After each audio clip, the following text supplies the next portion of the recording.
Welcome to Creative Bites, your go-to podcast for an inspiring mix of creativity, entrepreneurship, communications, and much more.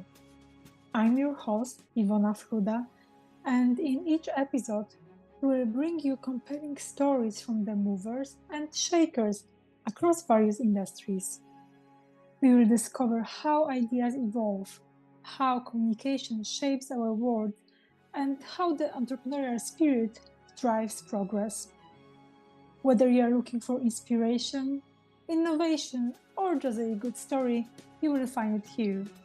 So, tune in, join the conversation, and explore the many facets of creativity with us. The following conversation is with Rachel Hentsch. Rachel is the communications lead at Presencing Institute, the visual DJ at International Bateson Institute, and the Dots Connector at large.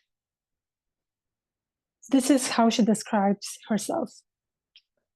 Creativity, drive, disruption, energy, enthusiasm, and resilience are characteristic elements that shape my temperament and behavior. I have an unusual, offbeat, and carpe diem attitude to life, which colors my history and life journey. Rachel, it's such a great privilege to have you here with me today. We have known each other already for a while, and each time I meet you, we have this great energy. And that would be actually a first question I would like to ask you. Where do you get your energy from? That's an interesting question. I think I feel it around me. It's like I feel almost like I'm an antenna, and I capture it and then I repurpose it. So I tend to see the positive aspects of every situation. That's what I tap into, and that's what I focus on. And I see that the more I focus on the good, the more good comes of it. It's very easy to get into a spiral of just looking at the negative. But actually, I feel like it's a state of mind, and so once it gets going, and I have little tricks sometimes, little games. I play. Oh, sorry about the I have some notifications, sorry, that they kind of interrupt. But No I have worries, little. It's almost like children games that I play with my own self. They're bordering on superstition, but I sometimes notice numbers or I notice patterns that manifest in my day, and they give me joy. And connecting to the joy of recognizing a pattern or seeing a coincidence seems to be at the root of generating more of that. So could you give me like a tangible example of this? I feel almost silly talking about it, but sometimes I notice when it's 12:34, literally. I look at my watch and it's 12:34, and it happens very often during the day. My rational brain always says, well, of course, it's midday and you're probably moving from one thing to another, and it's very likely that you will see 1, 2, 3, 4. And I've asked sometimes I've asked other people, like, do they notice times at which their attention is caught by a series of numbers? And some people say it's 2222 or 1111, but I haven't yet met someone who says 1, 2, 3, 4. So it feels like the 1, 2, 3, 4 is mine in a way. It's something that it's a resonance that comes to me and reminds me of the interconnection between things. And even times when I see it's almost 12:34, but it's not quite, if I wish for my attention to be on it again when it's just in a few minutes, say it's 12:29, and I say, well, in 5 minutes it's going to be my number, I actually don't usually get it. So there's something a little bit mysterious and magical about that. And usually when I happen to see 1, 2, 3, 4 in a day, it's usually a sign that it's a good day. So I don't know which generates which. Is it actually objectively 1, 2, 3, 4 brings good into my day, or is it because I believe it? Then it self creates. It might be a bit of both. Exactly, it might be a bit of both. Well, I experience it all the time. I see repeated numbers like all the time. So, but I don't know the mystery behind this. It's maybe just like a sign from the world that maybe I'm on the right track, right? There are so many different explanations for that. I love how you describe yourself. You know, you've wrote on your LinkedIn profile that you're extremely creative, driven, disruptive, and enthusiastic. What was the biggest disruption that you have caused over the years? Well, I hope I haven't caused disruption. I usually receive disruption with curiosity and creativity. I think that's how I feel. And maybe when I wrote that I'm a disruptor, because I did write that I'm a disruptor, I feel it's in the sense that I like to challenge the norms of what is usually accepted. And maybe it's also because of the way things have happened in my life. Some things were not in the sequence that is normally happening in, in times of in terms of how life unfolds. So I kind of like being different. I'm not scared of being different. I am not particularly keen to lean into conformity. I like to shake things up. And I remember there's this video on YouTube. It was an experiment where they have people going into an elevator, and it's a candid camera. So the person who enters the elevator doesn't know that everyone else in the elevator is like playing this scene. Everyone's turned towards the back, and it was an experiment to see what the person who comes in does when they see everyone facing the back of the elevator. And most people kind of look around, they're puzzled, but they don't dare to ask, and they just do what everyone else does. And I remember having this very strong feeling that if I were to enter a space like that, I would seriously question why everyone is facing the back. I would probably speak up and say, why is everyone facing the back? And I would try to find out why that's happening. And I certainly wouldn't face the back if there was no good reason for me to do so. So I wouldn't actually feel strange to turn my back on everyone else and face the front, which is where I want to be looking. So that's kind of, I think I may have this inherited from my family in terms of behavior. So not fearing to stand out. And I think it's also because I have a childhood history of not really fitting in many ways. And I've come to actually enjoy that positioning of not being in the crowd. Thank you Which, for sharing that. I remember. sorry, it can also, I have to be careful with that because it can border on arrogance. And I want to just be careful because I know some of my school friends and my greatest childhood friends have told me, like in the beginning, they thought I was very arrogant and unapproachable. But it's just that I was actually very shy. And I also did not feel compelled to do the things that all my peers did to fit in. And it's interesting because with my children, I can see different types of behaviors. Some of them are like me, and others really want to fit in. So they'll do everything to fit in with others. And that's fine too, but it's just a character trait, I think. Thanks for sharing that. I remember one story that you shared about you winning a competition or something similar, and you went to Brazil for the motorbiking trip.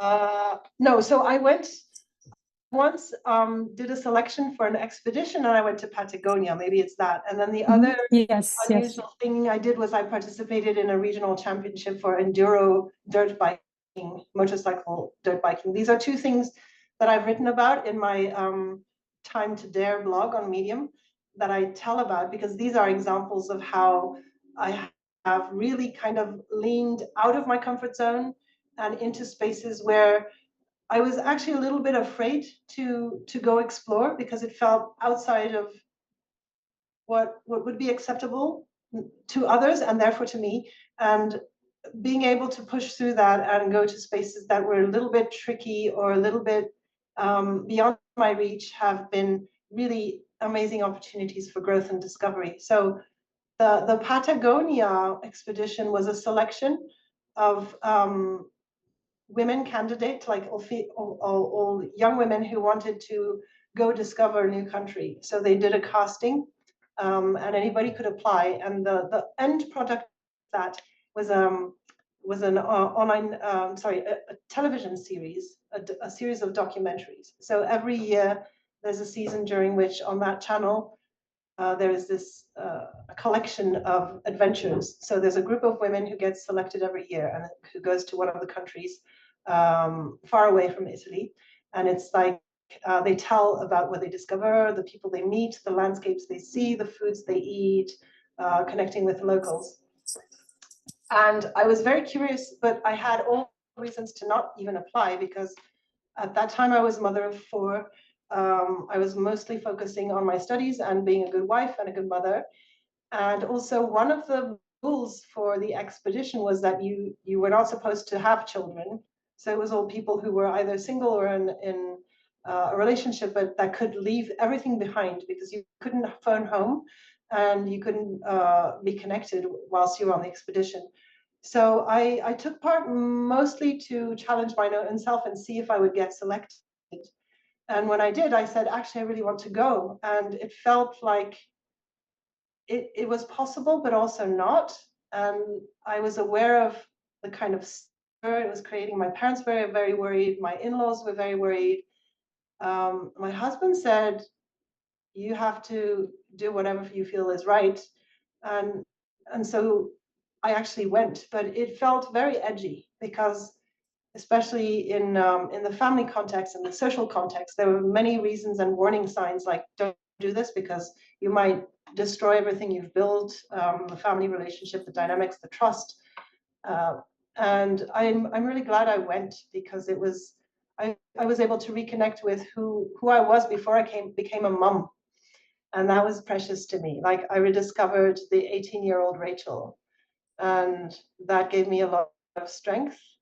It took a while for me to readjust after 1 month away, getting back into the groove of routine and but still it was great. So I was really scared. And on the morning of my departure, I almost felt I wouldn't be going because I had taken the children to the swimming pool and my third daughter kind of fell and she knocked one of her teeth um, out of her mouth. And I thought, okay, that's it. My trip is off the schedule. I won't be able to go because she needs attention.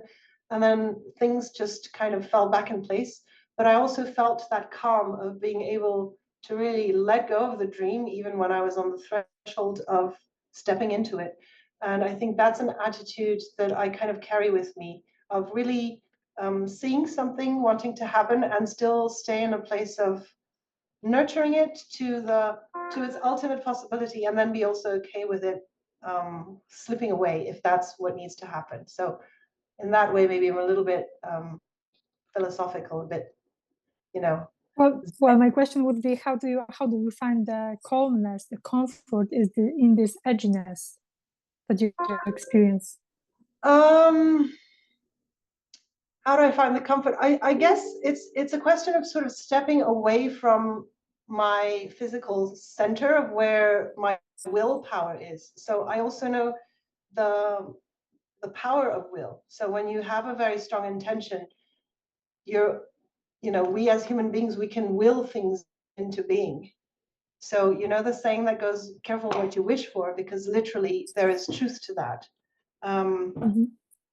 And I guess it's because I think that ultimately, because life has given me so many surprises, and I think embracing the unknown is really the most joyful way through for me. It has been so far. So even things that look like they're setbacks, usually at some point I will see why things happen the way they did. It might be post-rationalization, and even if it's that, it's okay. But things that I can't necessarily see in the moment, or if I feel like I'm on a quest searching for something and I don't really know what it is, but I'm being drawn in certain directions, and I really feel the urge to step that way, I just go with it because I actually love to not know. I love to not know what's going to happen. I get a little bit stressed out, freaked out by thinking that everything is pre-planned and then is going to unfold. First of all, I don't think it's likely. Things usually don't unfold the way you want them to because there's so much that we cannot control. So I don't even try. And I think rolling with the punches is kind of a way of thinking about it. And the rolling can be fun. Yes. That's the resilience you're also mentioning in your description. I would love to know, how do you rebel these days? What are the things that you're doing that you know that they're kind of edgy, but still you're leaning into the opportunities of what they can bring? Well, yes, often if something is attracting me, I don't think about it too much, because if I think about it too much, I won't start. And if I won't start, then it's kind of a missed opportunity. So for instance, nowadays I'm taking these aviation lessons, and there are still days when I feel like, oh, it's slightly cloudy, there's too much wind, or maybe it's too far away today, I'll skip it. And then most of the time I still go, and then I realized that was another injection of learning, of growth, of facing fears, because there is also a little bit of apprehension every time I climb into the plane and I start the engine. And of course, having begun to fly, I'm also paying attention to all the accounts and all the stories of accidents that happen, because there's also this natural curiosity of understanding how to deal with emergencies or accidents. So when I notice them more, and it's not that they're happening more frequently, it's just that I'm paying attention to them. So, and of course, there's also the social media algorithms that show you the things that you tend to manifest interest towards. So I'm trying to hold that in a positive perspective. And of course, now that I'm about a year and a half into my training, I also have known directly people who have either had small accidents or even a fatal one, unfortunately, in February, and what to do with that. And anything can be risky, because I've been taking ice skating lessons, and one of my fellow students did a very simple leap, a little jump that we were being taught, and she fell and she broke her leg. So I mean, how can you compare the danger between flying a plane and ice skating? I mean, usually good sense would say one is much more dangerous than the other, but you can get badly hurt whatever you do, or even if you do nothing. So I guess in some ways there is danger in every moment of life. Uh, and I have a little Lululemon bag that I once got from my aunt, and it just says, "Do one thing a day that scares you." And I quite like that quote. um, and what scares you might not scare me, and what scares me might not scare you. So it's about, how do you challenge your own self to be just that little bit more that will bring you the gratification of feeling movement and growth. Absolutely. Thank you for sharing that. I can imagine over the years you also faced some really crazy challenges related to your professional life, to your private life, to different things that just happen. As you mentioned, things just, sometimes just tend to happen to us. How did you deal with them, and how did you overcome them? What were maybe the biggest life lessons you got out of them? Well, one thing is to not. So on the one hand, I like to make gut-based decisions. So usually there's something in my body that takes me in a direction that feels good. And it's usually the choice that is going towards trust and love and not fear. And also the other thing is, so on the one hand, I like to trust my instinct and not overthink, because overthinking always brings lots of reasons to not do. And at the same time, what I've learned in the most recent years is to not hurry my own self. I used to be very demanding of my own self, and almost as a default modality to be in a rush, because moving fast is getting more done. And I've discovered about 2 years ago, just kind of by chance, the quality of not feeling rushed. And I also realized that not feeling rushed doesn't so much have to do with what other people are expecting from me, but more to do with my own self and my self-imposed mindset of getting more done at all costs. and that all costs ends up being quite high. So I'm really grateful that I sensed that limit before it could ever turn into burnout. So I feel blessed that I didn't have to get into burnout to realize that, because I have a physical body that's extremely tough and extremely resilient. I can take a lot of pain. I can take a lot of sleep deprivation and still be very functional. So I feel like I also owe my body like a big thanks to have been with me in this way for all these years. And I don't want to get to the point where I push it and just break it. And I'm glad that I got that kind of insight before I ever got to that point. So now I'm also trying to be kind to myself and paying attention to what I want and what I need. And that means listening to myself, which is something I was not used to doing. Like my whole life, as a child, I was trying to please my parents. As a young wife, I was trying to please my husband and my children. And then in my first years of working, my greatest aim was my greatest joy and pride was to get approval from my peers and my colleagues. And I still value that a lot, but I also learned that being assertive and putting boundaries and saying no in ways that can be very warm and creative doesn't mean closing a door. It just means uh, either deferring the support I'm being asked to provide or finding someone else who even maybe do it better than I can. And the way that I put out the no can actually be very, very generative. It's not like shutting a door. So I think one thing that really helped me is something my mom said to me ages ago that I didn't understand back then, but now I hold to it in a manner that is helpful. She once said to me 20 years ago when she saw me as a young mother and just saying, she was that voice I didn't want to hear. She said, "You're overworking yourself. You're putting everyone in front of you as a priority, and like, what's left for you?" But all of that kind of just made me even more stubborn and more resolved to do that.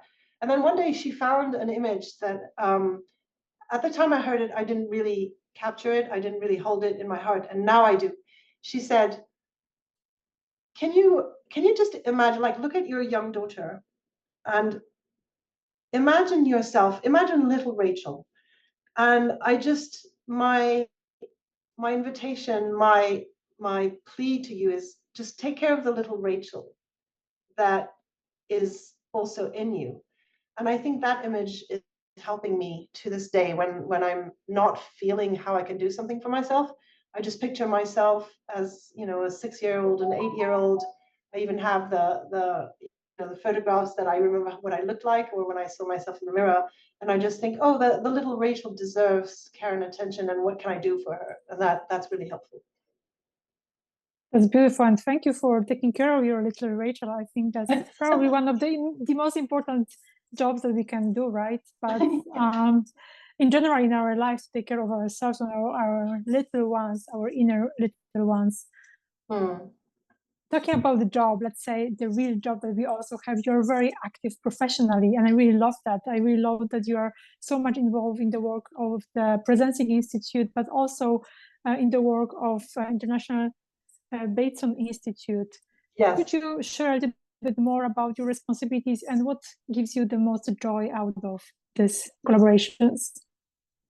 The most joy I get is, again, to do with not actually knowing what exactly I'm going to be doing next within both of those spaces. I've been really fortunate to land in teams and organizations where emergence is at the center, and there is this organic holding of what wants to manifest. So one of Otto Scharmer's sort of key sentences, so Otto Scharmer, who founded the Presencing Institute and teaches Theory U, is leading from the emerging future. And I think that is such an apt expression because it's a new definition of leadership. I used to not be at all comfortable with the idea of leading. I do not see myself as a trailblazer or someone who's up front marching towards something. And I also learned through my work with Presencing Institute that leadership is, there's also leading from the back or supporting from the back, and leadership which is being in service of. It's not being up there in the limelight or up on stage and kind of competing for followers. It's actually being in service of a cause or a movement or an idea. And um, so it's also about the future kind of just needing us to be expressed. And it kind of takes it away from the ego space. And it's more about what is wanting to happen in the world and what is the future that wants to be born and what can I do to help that come into being. So I think there's something that's at the same time, it feels very momentous and important and solemn. And it's also humbling because I am just one of the many who are in this work. So it's not about me. And the leadership is a joint leadership and it's feeling into what needs to happen. So in that perspective, the work that I do is, it might be that I have a plan for this coming week or the coming month. And it usually, even if I write it down, that's not the way it's going to happen because suddenly something else comes up that needs more attention. And then I go where the attention is needed and I rearrange. So I'm constantly rearranging. And in the same way, my work with Nora Bateson and the International Bateson Institute is similar because we make plans and we undo them. We can't really structure things. And I am every day noticing the richness and the potential that is a natural consequence of tending relationships. That's at the bottom of everything that is able to get done, because the relationship is where it all begins and where it can also all end. And I love being in spaces where we pay attention to the relationships and then everything else will come naturally. And that's also why I think it's so important to spend time with each other, ideally in person.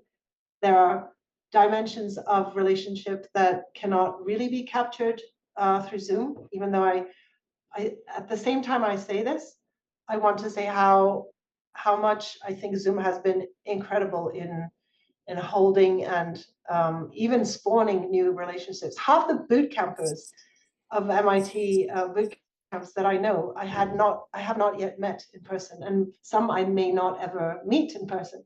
But there's an exponential interweaving that happens on Zoom. But still, there's something about meeting on the ground in person in the same physical space, which is extremely bonding and extremely strengthening. And I think at a time now where there's exponential technology, exponential technological possibility, and the inherent dangers of what AI can generate at the extreme, which is also mistrust and fraud and fake realities. I think being together in a physical space is more precious than ever, because that's actually the only time I can be sure that I'm speaking to you. It's definitely me today. Like I saw recently, I think it was Reid Hoffman, like interviewing his own avatar, and it was a digital clone of him. Yes. And that is wonderful and extraordinary and amazing, and it's creepy. It's creepy like hell. I don't know. I hold both feelings about that. It's immensely exciting, and it's very, very worrying as well. And I remember when Tristan Hoffman was speaking about exponential, what was it? Exponential. Anyway, you just the things that are possible now. And I suddenly realized I could be getting a phone call and thinking, my daughter, but it might be an AI generated voice of her. Same thing with video. I mean, we've moved from video editing to retouch existing footage to now generating real-time video that is not reality based. You know, I could be speaking to you with a face and the voice of you know anybody like Trump or Berlusconi who isn't even alive. Like I could be impersonating someone right now, and there's endless possibilities to that. And so the only antidote is being in person and being able to, you know, reach out and say, yes, you are Ivona. And so I think, especially also after the lockdown times, there's a huge appetite for time spent together.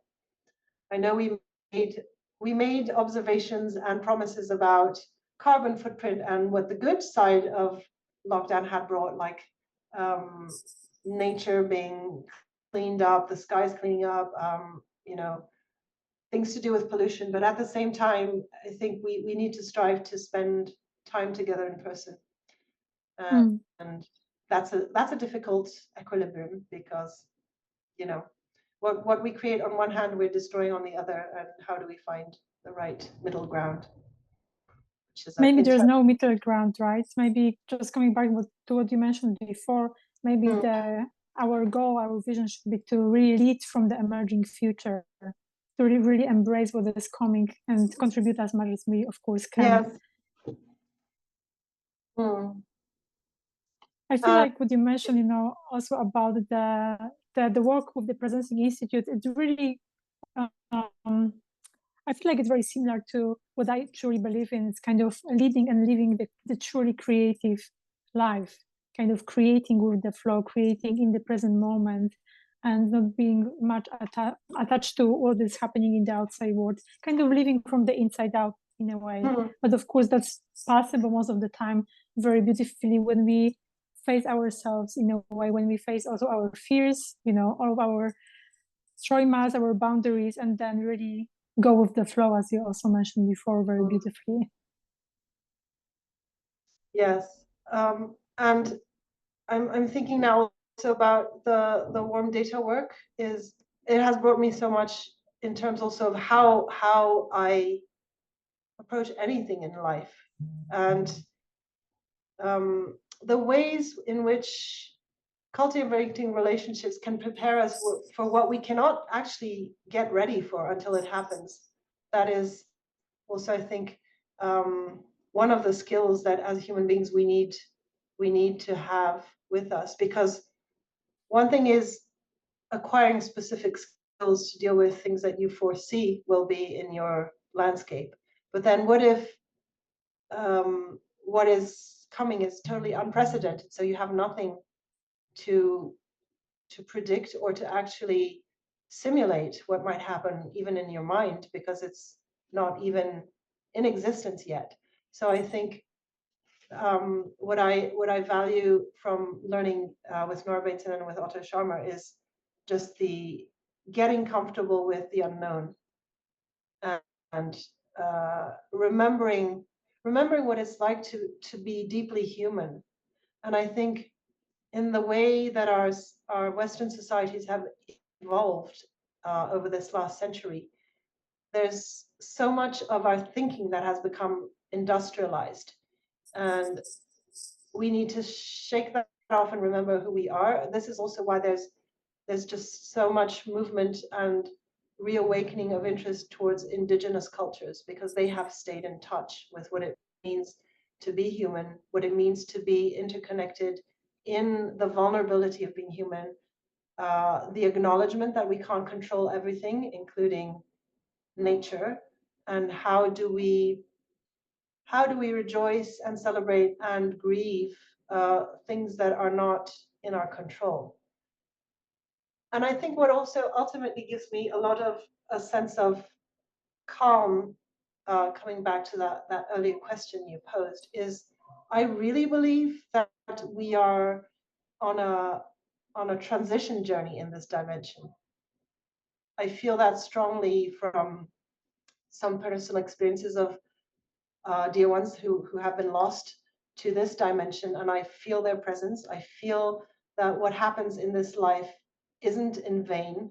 It's a learning, it's an experience, and I feel like sometimes I have had this glimpse of what it means to not be in linear time. I just have this feeling that there's a circularity about time, and that the here and now has already been and already is, and it's right now I'm experiencing as a linear flow of time. But even this 1, 2, 3, 4 recurring, it reminds me of the circularity, and I'm kind of excited about the next phase of when I will be no longer in this body and understanding more things than I do now.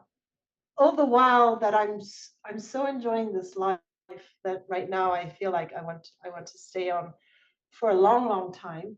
And I also feel like when my time is up, I'll be curious and happy to go see what's next. Of course, next in this sense is a contradiction because I just said it's not linear. So yeah, life is a big adventure. That's true. And you're still staying here with us. Also for our, please do so. Also for our next adventure, for our reunion in Bali this year. Could you please share a little bit more about what motivates you to kick it off with the team? So what sparked it off? This whole thing? Yeah. It's again relationships.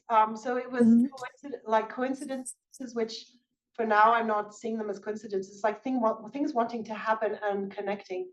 So I was in February in Singapore for warm data work, which was wonderful. But I had the opportunity to meet with some friends and colleagues in Singapore who were not from the warm data environment. They were from the Presencing Institute environment. And there was also a very fun coincidence there because I knew father and son from different places in different circumstances before understanding that they were actually related. So I knew Erwin from my boot camp experience. I knew Dr. Ben from the Presencing Institute practitioner circle.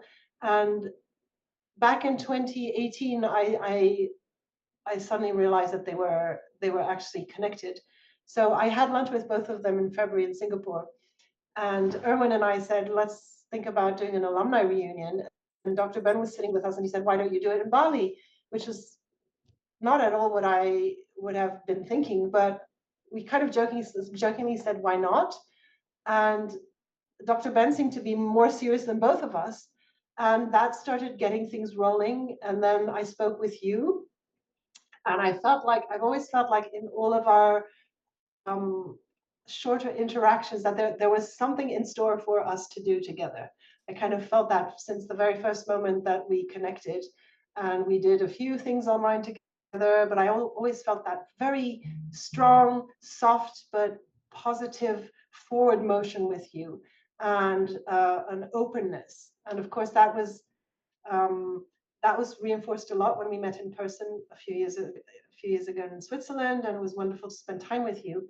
And I kept feeling like there were stones left unturned in the little garden that we kind of had between us. So when I reached out to you and you were like, oh yes, that was like a super vitaminic boost to the idea. And before I knew it, it was like, oh my goodness, we're actually going to do Bali. So I keep this little foot on the side saying, what if it doesn't happen? It's fine too, because whatever does happen or doesn't happen, every step of the way until now has been incredibly nourishing and enriching, and nothing is lost. So even if Bali for some reason were not to work out as an event, I feel like so much is coming out of this, new conversations, new relationships. I love how our planning team of 6 has just come together in this very flexible, joyful way, where we did not sit down at a table and actually say, you know, who's going to do what. We kind of shared intentions, we shared skill sets, and would do maybe do something or other, and then some people can do what they say or they couldn't, and then someone had to leave and someone else came in. I just think it's it's very emblematic of the energy that I am sailing inside since these past few years, since all the changes in my personal life that have been momentous and challenging, but also very beautiful. So I feel like I'm tapping into currents that are, washing through these seas. And right now, this sailing is just in itself such a beautiful experience that whatever happens, it's a gain in terms of what enriches me. It looks like you are truly leading from the emerging future. I think so. There's a future that wants to come into being.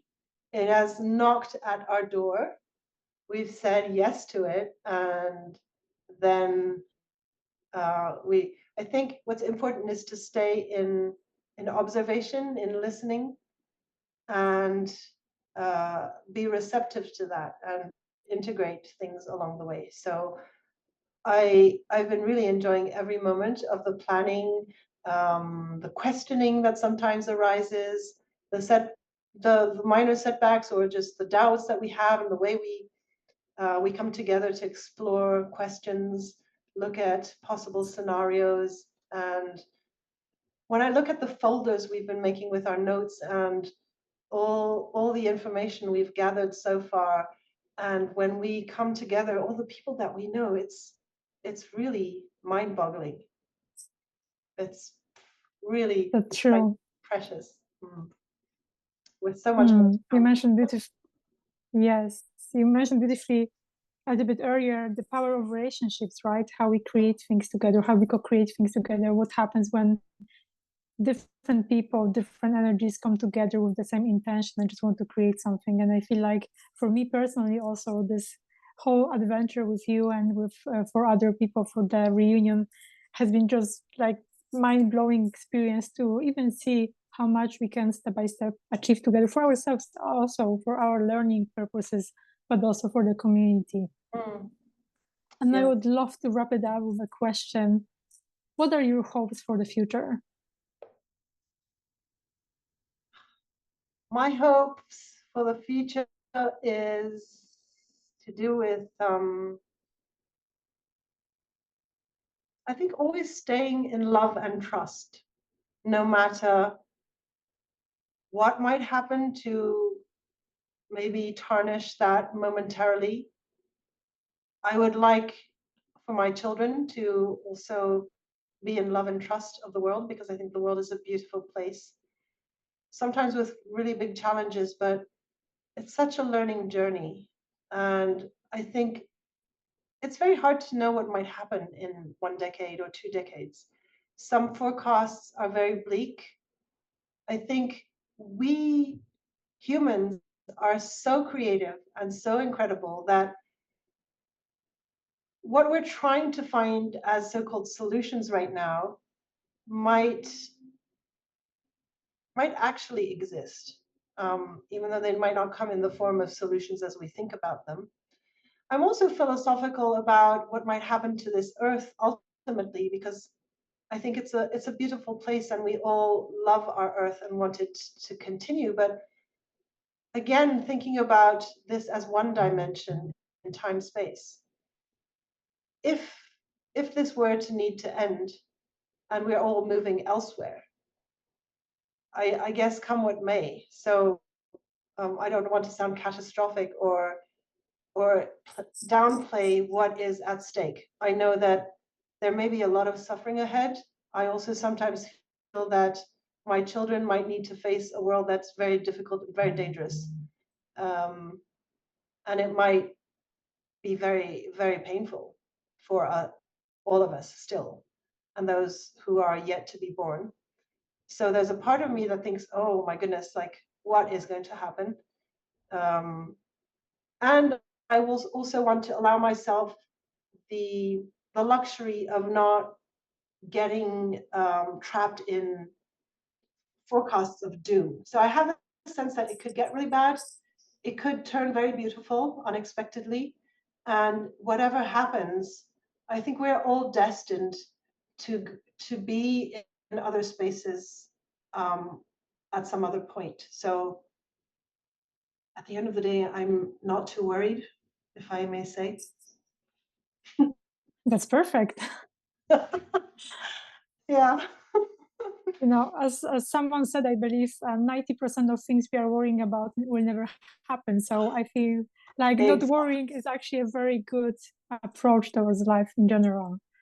Rachel, thank you so much for your time today. Such a great privilege to talk to you and to learn from you.